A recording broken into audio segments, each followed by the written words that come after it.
Labą dieną, gerbimi moksleiviai, šiandieną dar papildomai pasimokinsime ir count ifą su mifą. Tai dabar norėčiau supažindinti, ką reikėtų žinoti iš to count ifą ir su mifą, nes mes aiškinsimės apie ifą.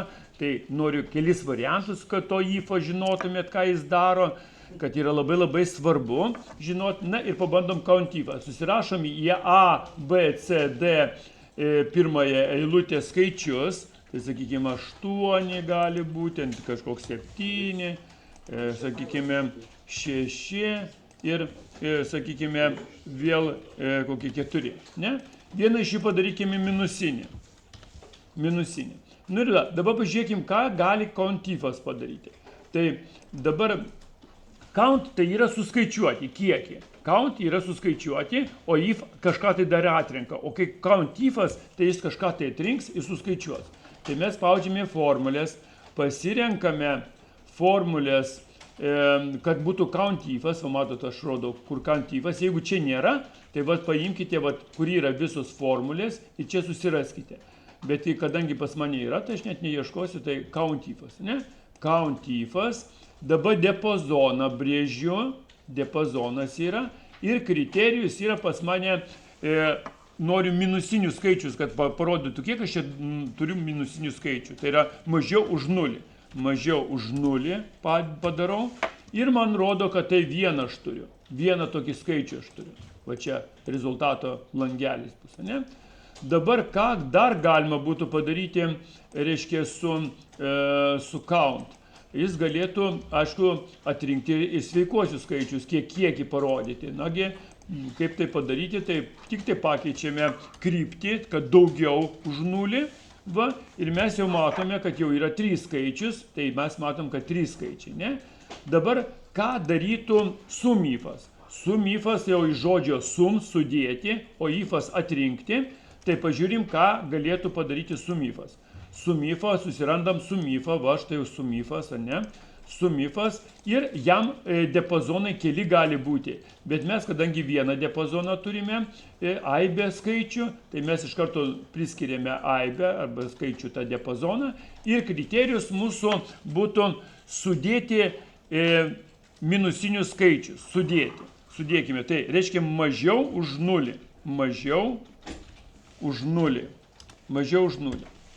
Tai matome, kad tai bus minus 8. Jeigu aš čia dadėsiu minus 7, padarysiu, jau gausis minus 15. Ne?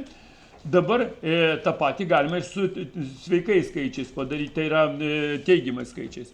Tai daugiau už 0. Daugiau už 0 mes matome, kad 6 ir 4 yra 10. Tai vat koks skirtumas, count ifas atrenka, reiškia, ir parodo kiekį, atrenka ir parodo kiekį, ką mes nurodysim iš kriterijų, o sum ifas tai yra padaro sumą ir atrenka ir padaro sumą iš to kiekio, ne? Bet sum ifas negali skaičiuoti teksto, jis neskaičiuoja. Tuo tarpu, reiškia, kiekį suskaičiuoti gali count ifas. Nu ir pažiūrėkim, ką tai jis gali padaryti. Aš, pavyzdžiui, padarysiu 2 algis 1, dar kartelį algis, o paskui parašysiu rasa. Na, manau, neužpirks algis, jeigu, ar yra algių kas nors klasėje? Nėra? Ne? Gerai, tai parašiau iš mažosios raidelės, labai atsiprašau. Tai algis, va, iš didžiosios. Va, ką dabar count ifas darytų su šitais? Tai vienas iš tokių būdų jis suskaičiuotų visus vardus gali, visus tekstų, kiek čia tų teksto yra, ne? Tai nueiname į formulės, count ifas, pažymime nuo kriterijų diapazonas, tai yra diapazoną pažymė ir kriterijus bus žvaigždutė, įdedam žvaigždutę. Ir štai suskaičiuoja jis visus 4, kad yra 4 tekstai.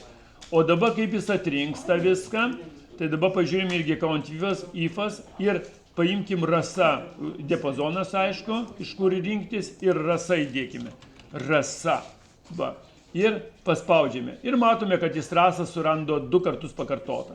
Tai čia va, labai nuostabus dalykas va šito, reiškia, skaičiavimo. Šio padarysiu, kad čia duomenys mūsų, čia va duomenys. O va čia yra rezultatas, naudojant count ifą ir sum ifą. ir mes uždėkime kitokią spalvą ir uždėkime, kad tai būtų gražiau. Tekstą pakelt. Va, tai tiek aš norėjau supažindyti, aišku, galima padaryti įvairius darbelius, pavyzdžiui, sakykime, pavaduotojai mokykloje arba kažkokio valdybai, reikia atrinkti, kiek nuo mokinių lanko anglų kalbą, vokiečių, prancūzų, kiek būrelių lanko. Vat Countifas yra nuostabus, kuris suskaičiuot gali kiekį, o kiek lanko, vat, sakykime, anglų kalbą, tai galėtų suskaičiuoti SumVifas. Va, tai manau, kad viską išaiškinau, labai ačiū, būtinai šitą padarykite.